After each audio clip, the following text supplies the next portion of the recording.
pritamastu ma vidvishavahai. Om Shanti Shanti Shanti.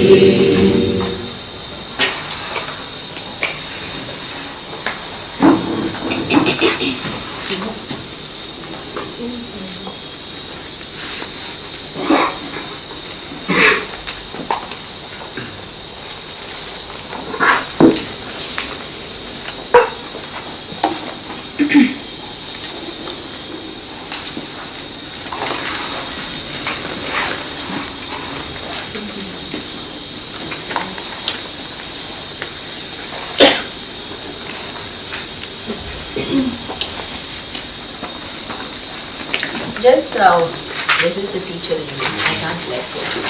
So, okay, just to come back to Vivek's question.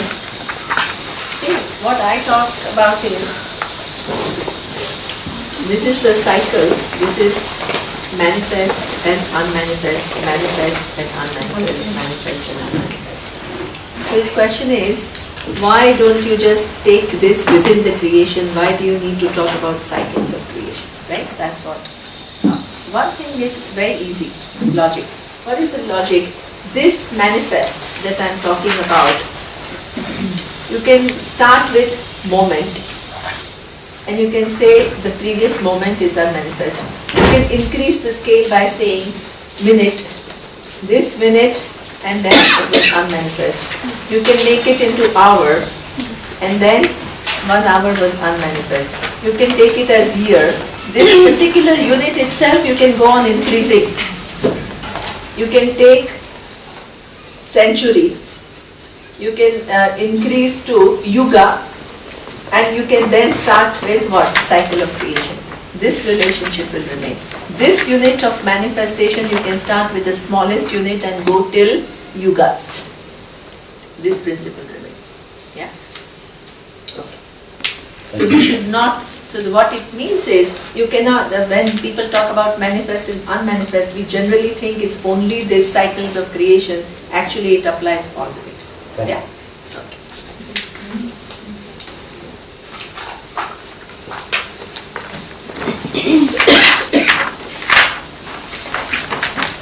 When I was chanting Gita, this was coming to my mind. No more questions, please, because I have it's endless. Before I have started, why are there questions? I have one, but I'll wait for satsang. Okay, yeah. Atma avabhasayati ekaha buddhyadini indriyani cha dipaha ghatadivat swatma jadaihi staihi na avabhasyate.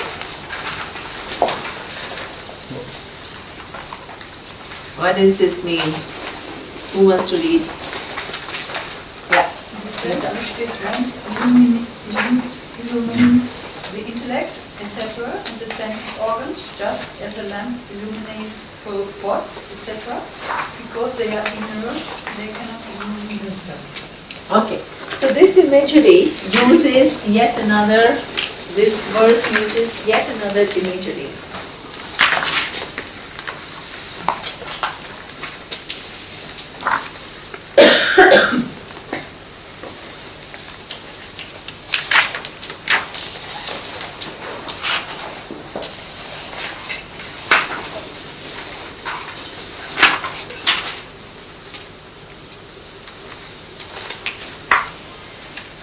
The imagery that is used is there is one ghata, and in that ghata there are lots of holes, right? Now the holes, and then there is one light. Now when there is one light, when it comes out as many holes, right? So that means, and you think that each hole has this particular shape and a particular size and is distinct from the other. So the appearance is that there are many holes, but in reality there is only one light. Now this you can say in two ways. You can use it with reference to your own body, and you can say there is one awareness which what does the job of illuminating my senses, my body, my mind. It does all of this, but it seems as though each one is engaged in its specific activity. Okay? Now, you can actually use the same analogy for the world at large. Right? So that is what we call microcosm and then the macrocosm. It's the same thing. Now, you say there are many bodies, there are many minds, there are many senses, and all of them are what illumined by one reality, which is awareness. But you don't see the awareness, you see the awareness through all the different objects. And all the objects look different, but in fact there is one light which is free from all the shapes. At the same time, when you see it, it appears with all these different shapes. Right? So that means Ghata example can be used both for an individual and then the total. Is it clear? So that means now what does this example convey? This is something that Surya, and where does it fall short? Every example, as we say, it's an aid. It wants to convey something, but at the same time, it can never represent the entire reality. Why can't it represent the entire reality? Because the example is within relative world, and what you are indicating is something which is absolute. So it can't totally represent. At the same time, it is used because it facilitates understanding of a given thing. So what is this example for? It has a Dvait Bhav, lamp and the object. That's a limitation. Yeah. Okay. The limitation is that the light is different from the pot, Yeah. right, and the thing. Here it is what we call Satya Mithya relationship, right? So that means please don't imagine that there is one. This is why in the morning I told you, don't imagine that these are all drishyas and there is one inside some druk which is coming through everything. There is a Satya Mithya relationship. So this cannot exist without awareness, whereas awareness is independently existing. At the same time, what is this example showing? That this awareness is not available to us as awareness. It's available to us through forms, but through these forms we have to figure out its true nature. That is the whole thing. Okay?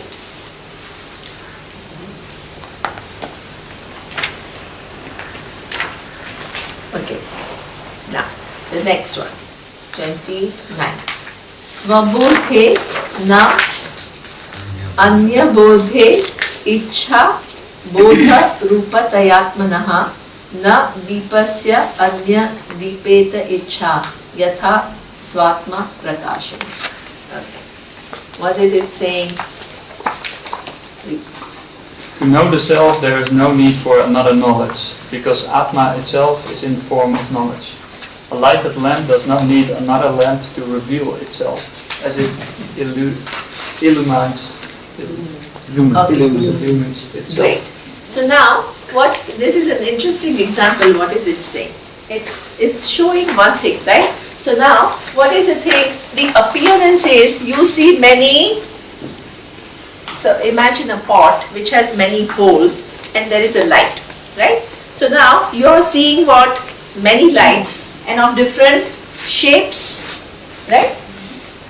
Now there is one light. So now suppose I show you that these are appearances, but this is the light. Now you can tell me, so now how do I know this light? Which light do I need to know this light? You don't need any other light. This is the final light. This is what we call the causeless cause. Otherwise, what will happen is, if you say, so that means what illumines Atma? This is exactly the question, right? Here you are asking, what illumines this light? If you apply it to the Jagat, you can say, everything becomes evident because of the presence of awareness. Now, what makes awareness be evident? So this is where we say that that is something which doesn't require anything else. Itself is self-shining. So there is a methodology in Sanskrit which shows that. It's an interesting methodology. It says, it uses the terms bhati and anubhati.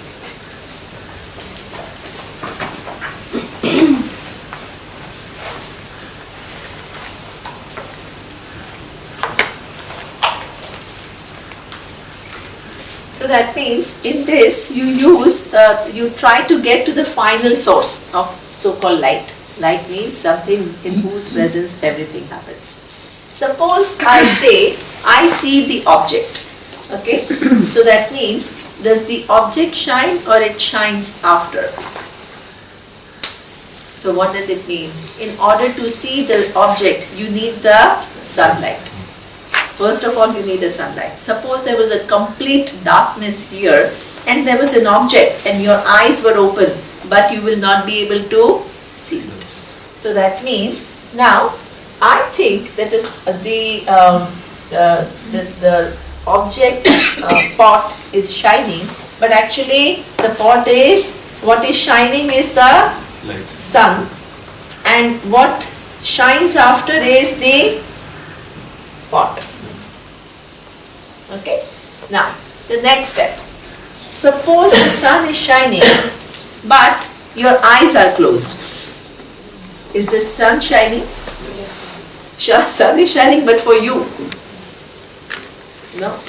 Then that means you are dark, right? Then your eyes are.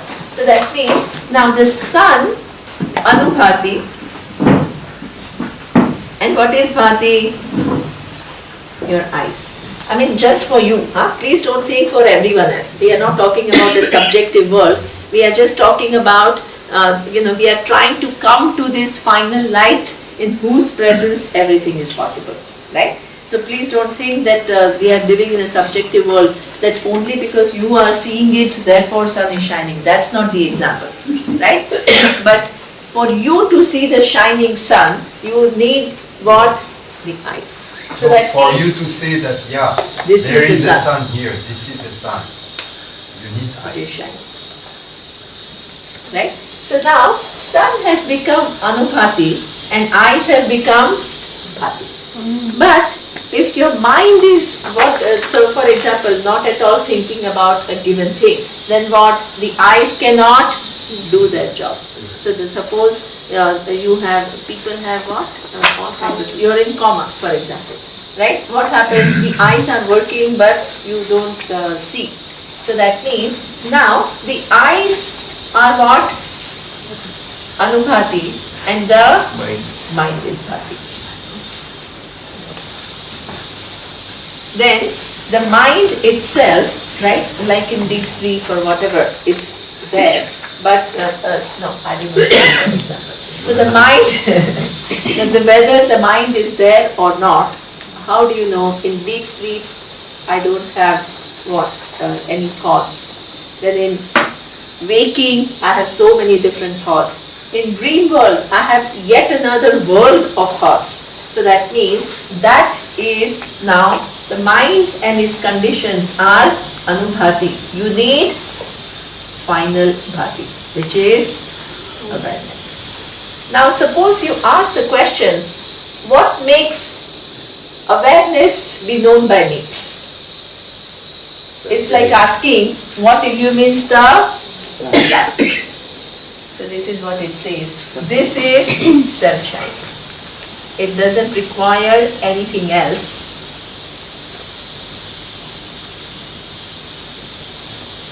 Now you don't ask, because if you ask, what will happen is that you have to, as I said, there is an effect, there has to be a causeless cause. It must end somewhere. Because if it did not end anywhere, then there would be infinite regression. If there is infinite regression, there is no possibility of any object being there.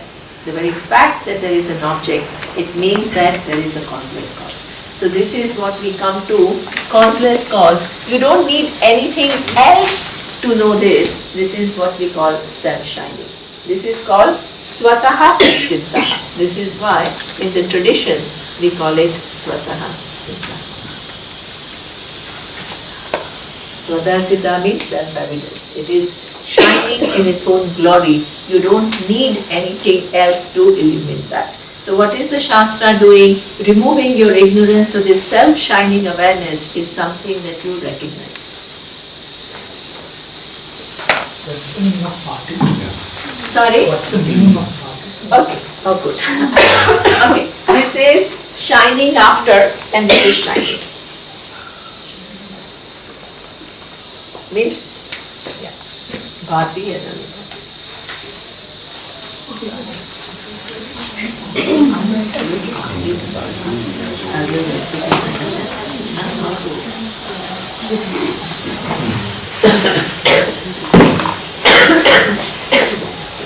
So that means Bhati, that's a good question. Bhati is, it shines or reveals. Shines means don't think that there is some color which is shining, right? So now every word that I use, you can then use it, yeah, you told me that it's shining, so there is some light or what? No. What it means is it reveals itself, and this reveals after. Or it shines after. These are different prakriyas to take you to this reality. After this reality, you don't try to go further, right? These are all. This is what it tries to say. Just a quick note here. Yes. You see when an imagery is taken literally, where it can lead to, you will try to find in meditation some light of Atma, which is buried somewhere very deeply. And then you will try to experience some light. Okay? This is not at all what this imagery is for, right? So you see how from texts like this, people who don't know the methodology, how it is used, and the tradition of teaching, they go totally off. Right? That's a good point. Very good. Right? So please don't think that there is some behind everything. So actually, wherever there is anything, there is a truth of this. That is what it is. This relationship is similar to Satya Mithya somehow. Yes. Which one? This Bhakti and Bhakti. Not See here, what happens is each example is trying to highlight a slightly different relationship. I mean, Satya Mithya applies everywhere.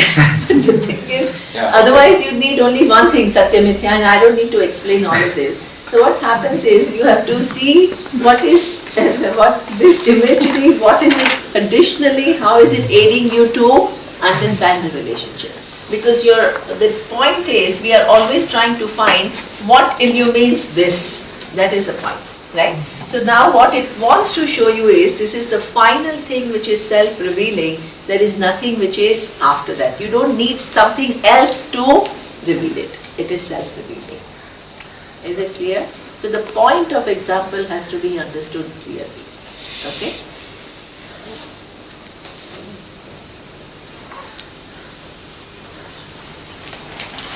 Okay. Now, what happens is,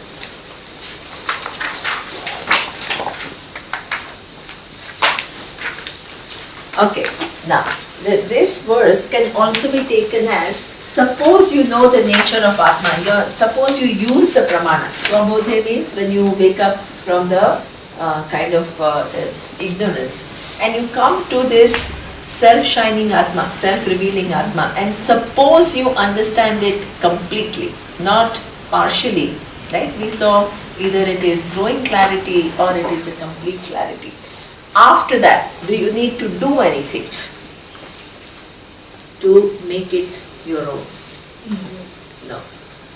Because this is it, there is nothing else that needs to be done.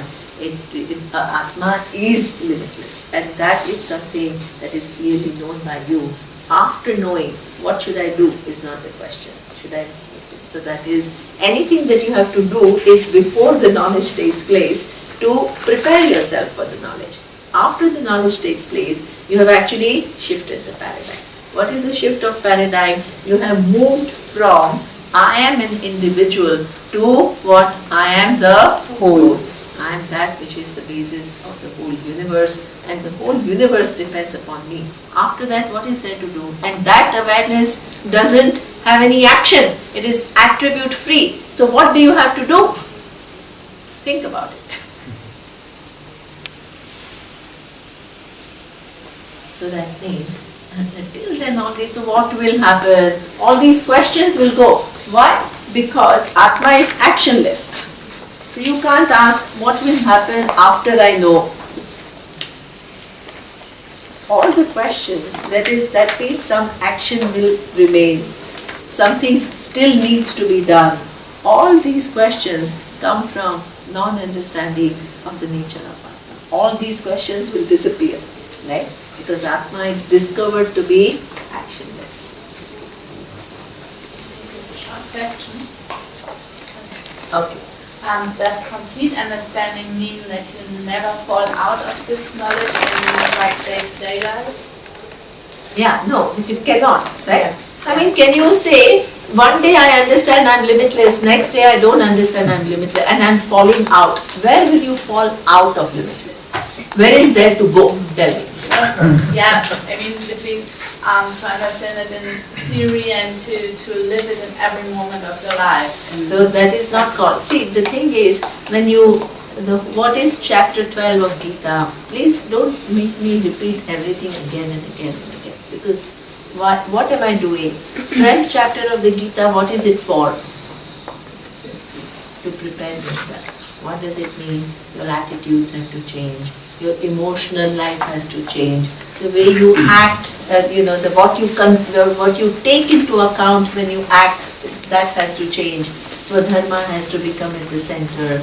Samanya dharma has to become at the center. So all of this, your whole orientation has to change through meditation. All this has taken place before, right?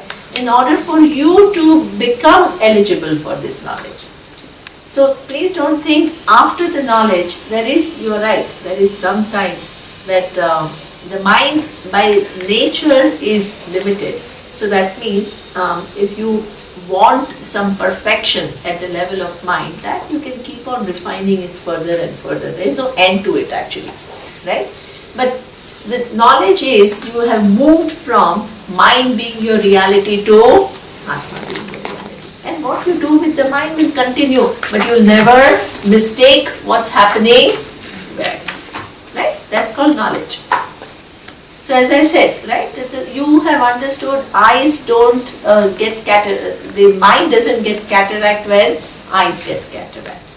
The eyes may get cataract, you may still work on it, but you'll never mistake it as it's happening at the level of mind. That's called clarity of knowledge.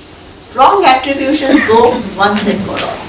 You can't have attributions going and then again falling into it. That's called not complete knowledge.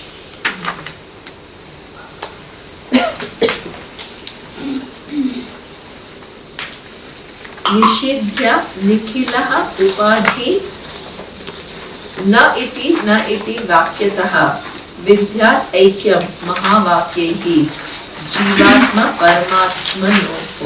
So this is exactly what I'm saying. So that means our wrong attributions don't keep going. Therefore, the Shastra uses one more methodology to take us to what Shastra wants to say. It has to take us to what the reality of Atma is. But we start with very incomplete understanding of Atma. So there is a method called na iti na iti. Neti neti. It's called neti neti. So it is not neti neti. It is na iti with sandhi becomes neti. What does it mean? Shastra has to start with where you put your right.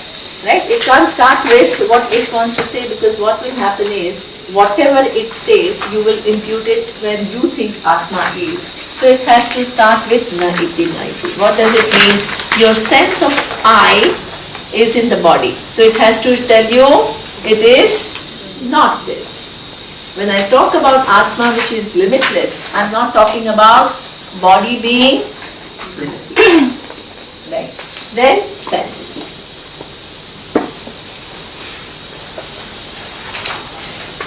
That means when I talk about whatever Atma, I'm not talking about the conditions of the senses, not this. The huge place where we make our I remains is what? Mind. So that means what? Again, all these questions which come, do I still have to work on the mind? Then that means your eye, where are you putting your eyes? Therefore you haven't understood. Do you understand? Na iti. When Vedanta is talking about Atma, it's not talking about mind. So therefore, not this. Then is it talking about some causal body which is connecting you to different bodies and mind, which is what we call karma, account? It's also not talking about this entity, what we call jiva in a common parlance. Jiva means in addition to body, mind, sense, you have added one more aspect, and what is that? The causal, the unmanifest, which will connect you not only to one body but multiple bodies. That is called jiva. So that means, now suppose you use this methodology and you negate all of this, then what will happen? By itself will Atma, now let me ask you some questions. You are all the time asking me questions, let me ask you questions. Okay. Will Atma surface by itself when Shastra does this job of showing you not this, not this, not this? No. No. Very good. Okay. Why not? It's already there. No, we have negated what it is not, then we have to, it has to be shown what it actually is. Right? This is something. But still the avidya. Sorry? We remove the adhyasa, but we still need to remove the avidya. Excellent. That's a very good, excellent technical answer. My God, that is impressive. Please repeat. Wow, this is Timur's brain. Very good. Timur, tell. I was just thinking because we Timur, tell us. We remove the adhyasa, superimposition, but avidya is still there. We don't know what it is, even though we know what it's not, so to say. That's the... Wow, wow. But actually, Ruxandra said the same. Yes. So, but she said it in a more layman term, whereas he said it in all these technical terms. But the technical terms were well used. Okay. So, what it means is, suppose you negate everything. This is not complete. Why is it not complete? Then this is the problem. If you think in terms of philosophy, you will then come to Shunyavada.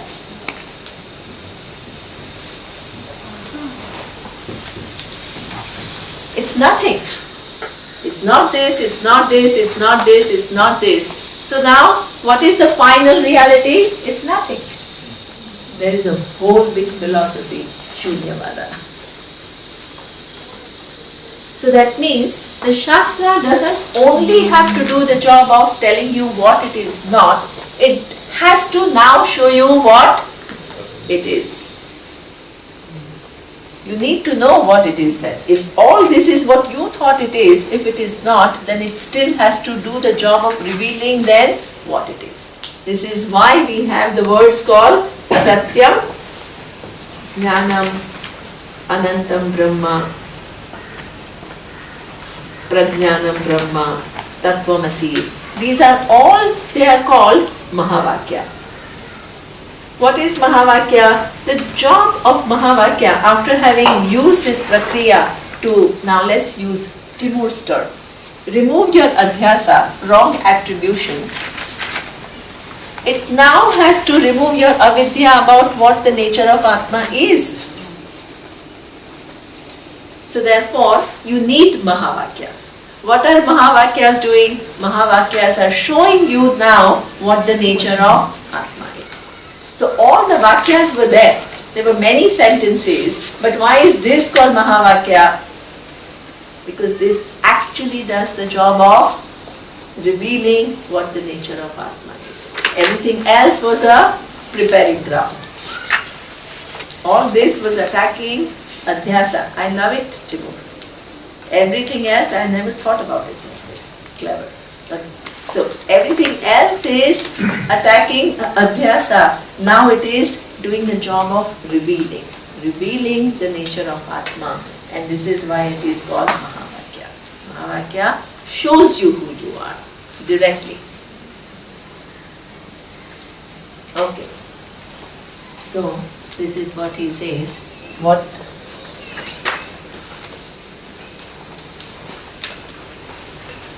So Vidyat Aikyam Mahavakyehi. Then what do you understand? Jiva and Paramatma. So that means this awareness is not only, now what does Mahavakya reveal? That this awareness is not only the truth of body, senses, mind and karma, but this awareness is also truth of Ishvara, which makes not only my body, mind, sense complex and my karma and organizes them to give me different births, but it arranges the whole universe in which everything takes place. Right? So that means the Mahavakya not only includes the story of a jiva, but it also includes what? Ishvara. This is why you cannot, otherwise this will be a very partial knowledge. There is some awareness which is the truth of these four things. Okay, that's so what, right? But because it is truth of Ishvara, and Ishvara pervades everything, and Ishvara survives time, space and object universe, therefore it becomes limitless. Okay.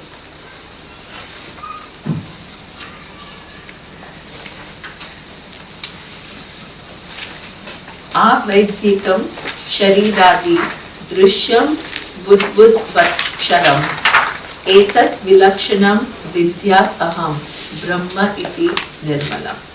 Who wants to read? Please, Shakti.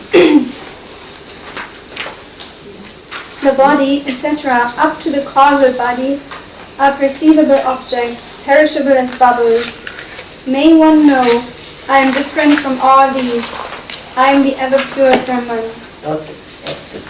So that means, suppose the teacher has revealed all this and the person keeps asking, do I have to still do something? Where is the person's eye? It's not about the actor. Yeah, so that means, wonderful. So within mind itself is now, Ante wants to be even more precise. Okay, the mind itself is four functions, so there is this I sense. So it is this I sense which is asking, so what do I still need to do here? So this is where any question, what will happen to me after knowledge? Where is your eye remaining? Huh? So this is why the very questions, this is why knowledge takes place and all the questions which are actually wrong attributions, they go away. The questions come from, you want to understand what will happen here, but actually what is it that you need to understand? This. So the question disappears. You understand? So that means what happens is, then you can continue. It doesn't mean this mind will be standstill. It keep doing what it has to do. It keeps evolving because mind is in flux. Mind cannot remain constant. But what happens here is never mistaken for this. So that means this is what we call knowledge. Yeah? So, just one quick question. This whole question, isn't that question moot? Because if I have to question that what happens to me when I attain knowledge, because there is no me when I attain knowledge. Super. That's exactly what I'm trying to explain. Absolutely. There is no more me if you have really understood. So that means the very question is with fault. You see, this is why a real teacher can never enter into your wrong thinking and then answer the question, because there is no answer. Because the question doesn't arise. Because the question doesn't arise, exactly. So that means a good teacher cannot enter in a wrong framework. Because you start answering from a wrong framework, there is no answer. So what the teacher has to do is pull you out of your framework and make you see Shastra framework where the question will disappear. Do you understand? This is how the whole teaching is. So you let go by using na iti. Not this, not this. Did I say that? No. I'm just putting it out there. Okay. So what will happen if you use only na iti, na iti, na iti? What will happen? You will say, okay, nothing is real. That's all. You can only come to till there. You can't then come to what is reality. Nothing is real. That's your conclusion. But that's not what Vedanta is. That is what we call school of Shunyavadi. So the Shastra has to do this. And how does it do it? Okay. So that means Shastra, there is so many sentences in Shastra. Why some are called Mahavakya? Now you answer my question. What's the question? What is the question? No, they are Revealing the nature of Atma. okay. And what are the other sentences doing? Earlier part is negating and then the Mahavakya is revealing. Excellent. Right? So that means the Shastra has to first clear the ground, because so that's why there is this Annamaya, there is this whole prakriya, Sukshma, Sthula, Karana, Sharira. It's actually only making you understand the form. This form is not, it has many different aspects. Right? It's not revealing what the nature of Atma is. So that prakriya is used to make you understand a little bit better, and actually to say that this body is nothing but food. Do you understand? But it's not actually still revealing what is the nature of Atma. So all the prakriyas, different ways, whether you look at the Avasthatraya prakriya, which talks about 3 states of experience that we have: waking, deep sleep, dream. Or you take Sukshma, Sthula and Karana Sharira. Or you take Panchakosha, whichever. All of them do the job of making you see this is not who you are. This is not who you are. This is not who you are. Because this physical body is made up of 5 elements. And you know that you're not 5 elements. You know you're not fire, right? So that means this is a job of removing all of this. So that's a very important job, because without this, if it only kept showing Mahavakya, there is no methodology. So that means some sentences of the Shastra are clearing ground, creating clearing grounds. And some sentences of Shastras are directly revealing this reality. So the sentences of Shastras which directly reveal the reality are called Mahavakyas. That's why there is a very sophisticated methodology. And the teacher has to know which is the methodology, where does it lead to, what is it that needs to be indicated, how one has to do it. The teacher has to hold the whole key. Otherwise it's just blabbering. Atma is Nitya, Atma is free, Atma is limitless. People walk with some, they start in some hallucination, Atma is free, Jagat is Nitya. It's not like that. Okay? So that means this is a whole deliberate operation.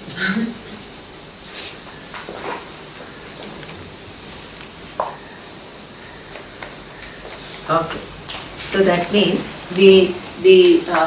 what happens to if the operation is done well, what is it that all this, what it says, this verse, body, etc., up to causal body, is now taken as Drishyam, which was initially taken as Drik. Right? And then Atma is understood to be other, Etat Vilakshana, other than that, and what And what is it then? It is, what is this word Brahman, Brahman, Brahman? The Brahman word comes from the root Bruh. Bruh means big. If you look at Dhatu Patha, in Sanskrit, so every root has its meaning. So what is the meaning of the root Bruh? It is big. Now, big is a relative word. What does it mean? Generally, the word big is used as an adjective to qualify a noun. So that means the bigness that it conveys depends upon the noun that it qualifies. What does it mean? Suppose I say big rat. What is your mind going to imagine? This much, right? Not more than that, hopefully. Then suppose I say big mountain. What will you imagine? Big mountain, right? So I've used the same adjective, big, but the bigness that it conveys in your mind, it actually depends upon the noun that it qualifies, right? Now, here, this word in Brahman, the big is used not as an adjective to a noun, but as a noun itself. So, what does it mean? Big, but there is nothing to limit it, right? There is nothing to qualify it, there is nothing to restrict it. So this is why we call it limitlessly big. The big doesn't mean just size big. It conveys that which has no boundary to its bigness. So that is what we call limitless.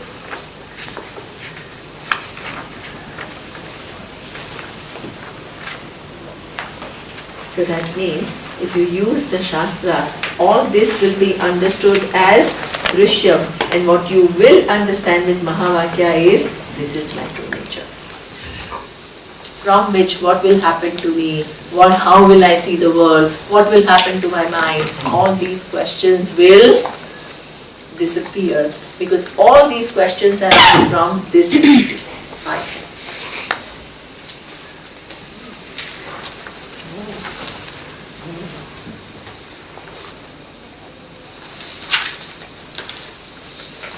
Okay. Deha anyatvat name janma jara karsha layadayaha shabdadi vishayehi sangaha virindriyaha taya nacha. What does it mean? Now he says, now you come back and now you have understood that I am awareness. Suppose this is complete. Don't pretend, please don't do this, that until you have understood this reality, don't say I am awareness. Because you haven't yet, you are not outside adhyasa and avidya. So if you preempt it, what will happen is you will skip everything. Vedanta will become an escape. You don't want to use this amazing sacred knowledge as an escape. Don't pretend as though you know it, and then what? Awareness is actionless. It is limitless. There is nothing to do. There is nothing to do, accomplish. But until it is understood, if you begin to say that I am Brahman, I am free, I am limitless, while in avidya, if you pretend you have crossed avidya, it is, you will do yourself a lot of disservice. Really a lot of disservice. Right? So don't start speaking as though this is the reality. What you have to say is, this is what I am trying to understand. That is, it has to be totally clear. Right? If it seems to you as though it is already understood, when it is not understood, you will enter into hallucination. And you will be more abnormal than an abnormally abnormal person.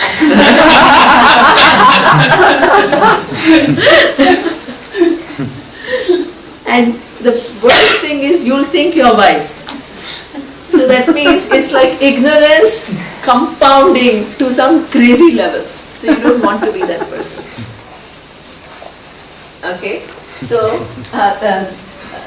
what is this verse saying? So what it says is, suppose you have understood it properly, then you can say, for me, so that means a person who has understood this reality. Because he's now speaking from here. What? For me, there is no birth. For me, there is no birth, because the birth belongs to body.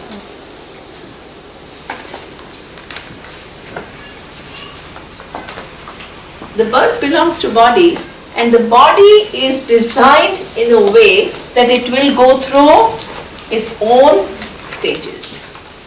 What are the stages that the body will go through? Its birth, it is born, it survives the birth, then it is growing. Yeah, because you can have people who are born and they are still born and it's gone, they are gone, right? So that means that is what jayati, then asti. Asti means you survive. Then vardhate. Vardhate means it grows. Then viparinamate. What is viparinamate? Viparinamate means it undergoes metamorphosis. Is that how you say? All these big changes, you know, guys can start having beard, all these puberty, whatever. So this is what we call metamorphosis. Modification? All of these are modifications, right? All of them are modifications. So metamorphosis, then it begins to decline. And then one day it is gone. So now you say, what will happen to me when I know the knowledge? Will I not have any diseases? What is this question? That means you are still here. Do you understand? All these, now people are laughing because they understand the absurdity of these questions. Right? So that means this body is designed to go through these stages. Right? By knowing this Atma, you are not changing these stages. What is happening? You know that I am free from body will have these stages. Nobody can avoid it. But I as Atma, I am not the body, therefore these conditions don't apply to me, but they still apply to the body. This is why many people ask me this question. If your any saint is so good, why does that person have cancer? Well, that means now again all these questions are asked from, still you think that you are the body, and then why are you going through this? The body is like any other body. It is designed like this and it will go through its own stages. What makes the wise person is not to try to change this, but to know this. Even you hear something else which is even worse. Okay. They say, yeah, there are some wise people and so on who got this knowledge. And because they got this knowledge, now they are carrying all the burden, the diseases of the world. This is why their body is like heavily affected, more than normal.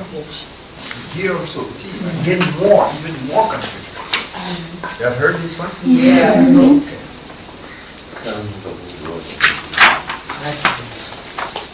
Now, so God, now the same logic applies to senses.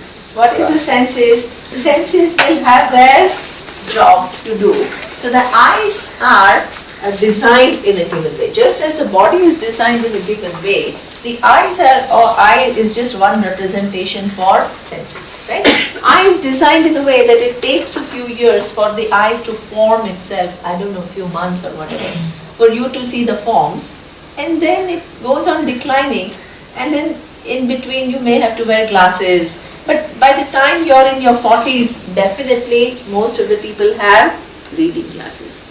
In Gujarati we have a name for it. It's called betara. Betara means when you're at 42, you will begin to have reading glasses. So this is how the eye. Then maybe if you stretch it further, it may or may not. But it can have cataract. It can have all kinds of things like glaucoma over a period of time. So this is the design of the eye. Now he says, for me, whatever these senses are, it doesn't affect me, not because these senses become better. These senses will use, they will follow that program, but I am free from what? But now, suppose you can say, what will the wise person do if the eye has cataract? Because he has understood I am awareness. He'll go and do cataract operation. Why? Because the wise person is not confused where the operation is taking place. Where is it taking place? In the eye. And in the hospital, right? By a doctor. So that means it's not taking place, the awareness is not being operated on. So this is what we call wise person. Wise person doesn't mean that, oh, I'm limitless, so let my eyes be like that. It doesn't matter, I'm wholeness. This is what we call pseudo-spiritual. Okay? Now, next.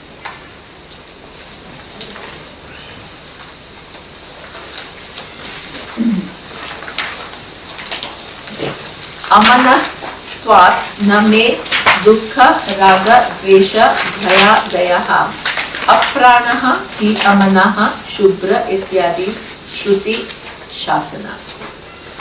Okay. Who wants to read English? Because I am totally free from the mind, thus for me there is no sorrow, attachment, hatred, fear and so on. The self is free from prana and even free from mind. It is pure. Thus declare the Shrutis. Excellent. Okay. Now, the same logic, right? So the mind, now, what again, as I keep telling you, again the same problem, right? So the Shruti declares that what? I am free from sorrow, anger, fear. And this is true. In awareness, there is no such things, right? Now, what happens is, this mind, we continue to think about who I am, and now I want to recreate here. I want no fear here. As Rupsandra said yesterday, suppose you try to keep your mind totally free from fear, what will happen? You will go on Rishikesh streets, or you will just walk into Ganga and you will just walk in, and yesterday there was a body. Yesterday there was a body which drowned, and what they say is that first the woman drowned, and then the husband or boyfriend or whoever went to save her, and he also drowned. And it came There were two of them. both of them, two of them. So that means that little fear that you have is a blessing. Otherwise you will just walk into the Ganga and you will have no fear, and you will go there and there will be what? This whirlpool. What do you call whirlpool? Yeah. And then you will. So that means please don't, what is here, don't try to recreate here. Otherwise what happens? The whole Shastra is convoluted. It's talking about this reality, you keep your identity here and you try to reproduce here, here and here. That means it is a problem. So that is why this little fear. At the same time as we saw, if your fear levels are totally because of your subjective reality, this mind is not available to understand this, because you have to use this mind to get here. So at this, neither you can say this I want totally fearless, nor you can say let it have all kinds of subjective fears and all kinds of subjectivities, and I'm free from that. Both are a problem. This is Ishvara's creation. Ingenious. Ingenious because you still have to take care of it. You still have to remove your subjectivity. At the same time, you can't have no fear because some emotions are in Ishvara's order. So you need to recognize what is in Ishvara's order, which you don't need to mess with, and what is your additional load that you need to definitely clear, without which this knowledge is not possible. This is why in simple terms, my teacher used to say, if you want this knowledge, You have to settle your account with Ishvara. You have to settle your account. What we try to do is we keep creating our own image of realities. And within that we are so hard working, but we get nowhere. Because these are all our interpretations which are going from here to here. It is never coming to realities. It's never coming in touch with Ishvara's creation.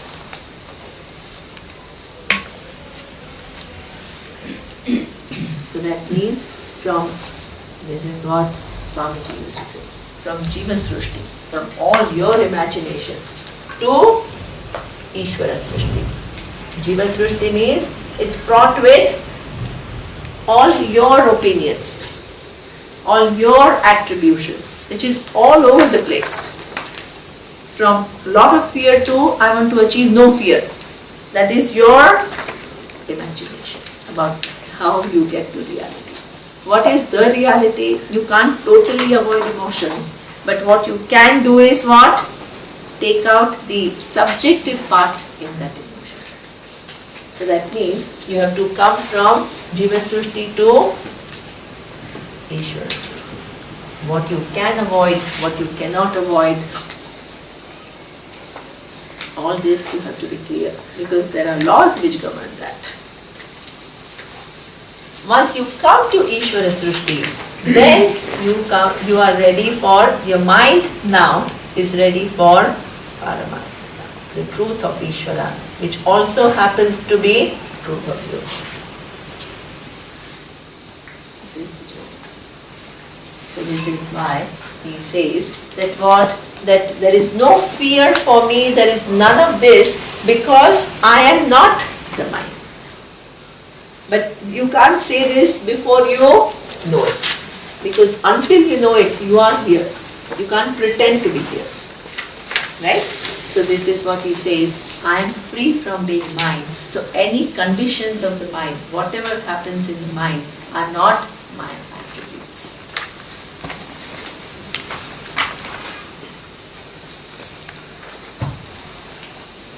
Also same for prana. Prana has attributes of digestive function, breathing, inhaling, exhaling, all of that, but not Atma. Okay. So what am I then? Verse 34. Nirgunaha, niskriyaha, nityaha, nirvikalpaha, niranjanaha, nirvikaraha, nirakaraha, nityamuktaha, asmi, nirmalaha. Okay. Who wants to read Sunanda? Free from attributes, free from actions, eternal, free from division, free from impurity, free from modification, free from form, ever free and ever pure I am. Okay. So that means, if you think from the standpoint of this awareness, then what is it? Is free from attributes. But that doesn't mean when you open your eyes, you don't see attributes in the world. Where do the attributes belong? Either in the body, your body is tall, somebody else's body is short. So all the attributes belong to body. All the attributes also belong to the senses. The attributes also belong to mind. Somebody has one different, somebody is emotionally intelligent, somebody is intellectually very smart. So this is, different attributes do belong to mind. The karmas and the causal body also have different attributes. Why? Because you can have different combination of punya and papa. That's why you get different bodies, different minds. So the karmas are different, this is different, but what is not different is the attributes. Here there are no attributes.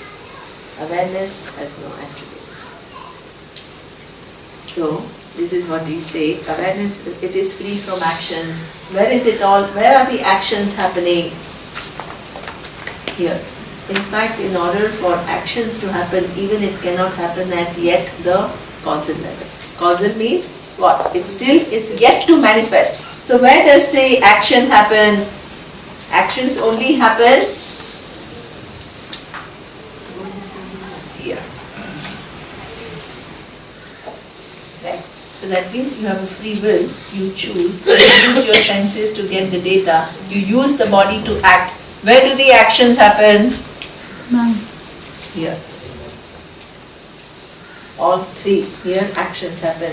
This is free from all the actions. Okay. And it is also free from sorrow and attachment and hatred and fear. So where do these emotions take place? Here. As I told you, if they are unsustainable, you have to change it, but at the same time they don't happen here. Okay? The self is free from, no, where is it? Next verse. The next verse. Yes, just 1 minute, I'll finish. It is free from all division. Division means, what does it mean? This body, mind, sense complex is different from another mind, sense complex. It is different from another mind. This causal body is different from, my causal body is different from his, hers is different from this. There are divisions. Here there are divisions. We are not trying to remove these divisions. What we understand is this is free from divisions, right? Free from divisions, free from impurities. What is this? Here the body can become impure, so all the time now there is a tea called detox tea. What is this detox tea doing? It's constantly cleaning up your system. So people keep drinking whole day detox tea. So who's getting detoxified? Atma? No. What is getting detoxified is body. Right? So What to see, Atma? So this is what we call it is now. Otherwise, what will happen? One day now you detoxified body in 1 day. Now next day you still have to do it. What does it mean? From the impure, it has become impure again. So if Atma is going on becoming impure, what will happen? You will never end your studies. Right? Because even from impure it has become pure. What is the guarantee it will not become impure again? Right? So therefore, it is always free from any impurity and free from modification. All here there is a modification. All the changes are taking place here. Karma also, the unmanifest karma is becoming manifest, and the manifest, once you have lived your life, it becomes unmanifest. This is changing. Now, tell me here, modifications are taking place or not? I think Not. Okay. So, the answer is two different fold. If you see from the standpoint of all knowledge and all power, then it is not changing, right? It hasn't become something else in the process of creating forms. But at the same time, this has to make sure that there is a constant flux here. And as we saw, Ishvara is not only nimitta karana, but also upadana karana, material cause. So that means here, Swarupa of Ishvara, which is all knowledge and all power, is not changing, but this is not separate from Ishvara. So there has to be, the laws have to constantly apply in order for these changes to take place. Where there is absolutely no action is, no modification is here. Here there is no activity whatsoever. There is absolutely no modification. It is free from forms. All these are forms. Definitely there is no form here. It's ever free and it is ever free. This is what the wise person understands. Listening to pramana, using the prakriyas, listening to Mahavakya and understanding what it means, and with preparing oneself. This is an outcome of the understanding. Okay. Yes, Shakti. You insert your body, mind, senses when you were saying, where does the action take place? Yes. And for a reason you excluded the karma, the causal. What was the reason? Okay, very good. So that means, okay, there is a relationship. And let me explain that. That's a good question.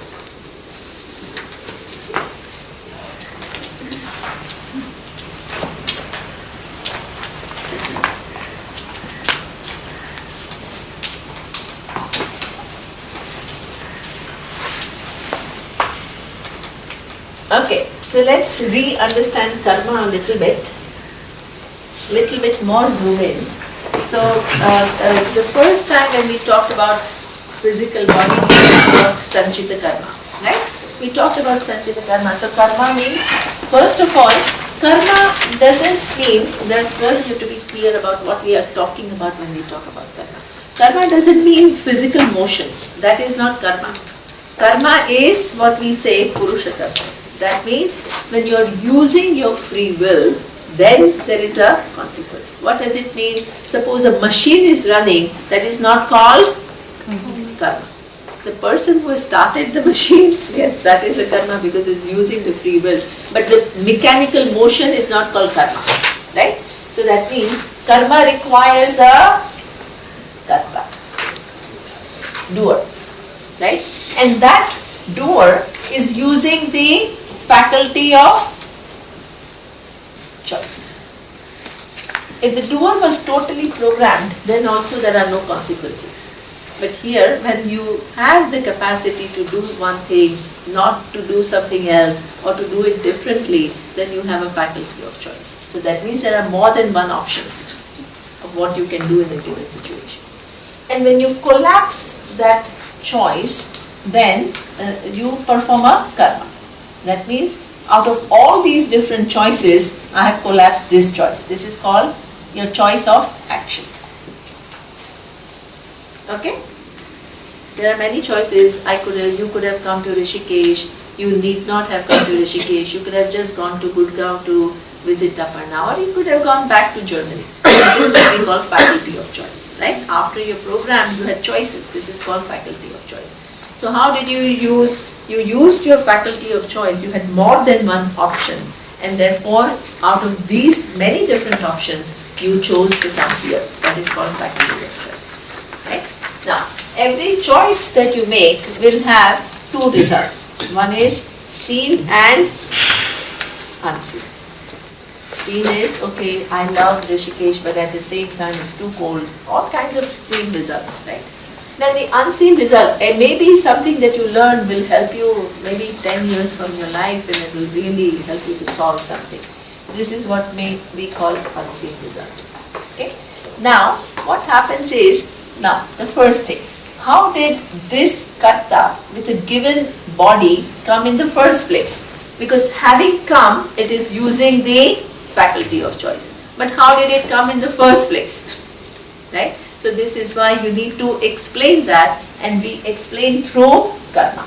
So what did we say? There is a whole big account, which is what we call sanchita karma. As I told you, chit here means collected, and it is well collected. Well collected means all the things that you are a lawyer and you have to defend a client who is the criminal, but it's still your job to defend it. So all these intricacies are taken into account. It's not black and white karma, right? Yesterday, Jayata's question about if I'm working for weapon industry. Well, weapon can be defense, which is required for every country, but that weapon is, suppose the leader uses it to destroy the world, it's not necessarily your responsibility. So all that is what we mean sanchita karma. What is your responsibility? How much of your free will is involved in making those decisions which are inappropriate, right? So all of that is how the result is given. So this is a big account. From this big account, you have come with given body and mind, where you are now a karta, right? So the whole account cannot be exhausted. So a given karma has given this body and mind, where you become karma. This is called prarabdha karma. Given set. A given set of karma has fructified to give you this given set of experiences that you have to go through in this life. Okay? So this is what we call a prarabdha karma. So what does prarabdha karma mean? Prakarshena arabdha. Prakarshena arabdha. That means a given set has already started giving its results. But even then, it is prakarshena. It is extremely carefully designed. How is it carefully designed? The first day of your life, you only exhaust one little karma. You don't exhaust all your karmas. So that means, as every day comes, you exhaust what? One given set of karmas. This is why nobody knows what is to come tomorrow. It's all there, cooking in all knowledge and all power in the potential form. And what will happen? It will manifest tomorrow. Right now, it is there as a part of this whole big program, knowledge and power. What will happen? Tomorrow, situation will manifest tomorrow. It is yet unmanifest. So prarabdha has started. At the same time, tomorrow's prarabdha is still unmanifest. Do you understand how intricate it is? So that means this is what we call prakarshena arabdha. Every day brings new situations, and every day there are surprises, both pleasant and not so pleasant. So this is what we call prarabdha karma.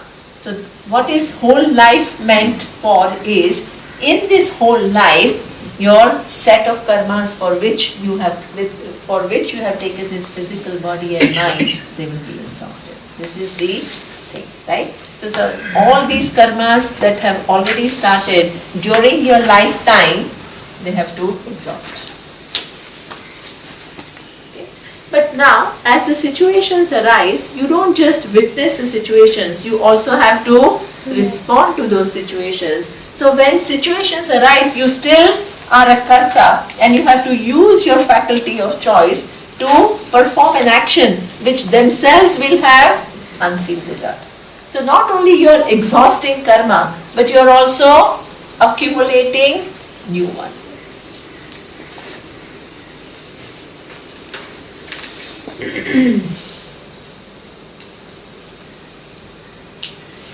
This is what we call agami karma.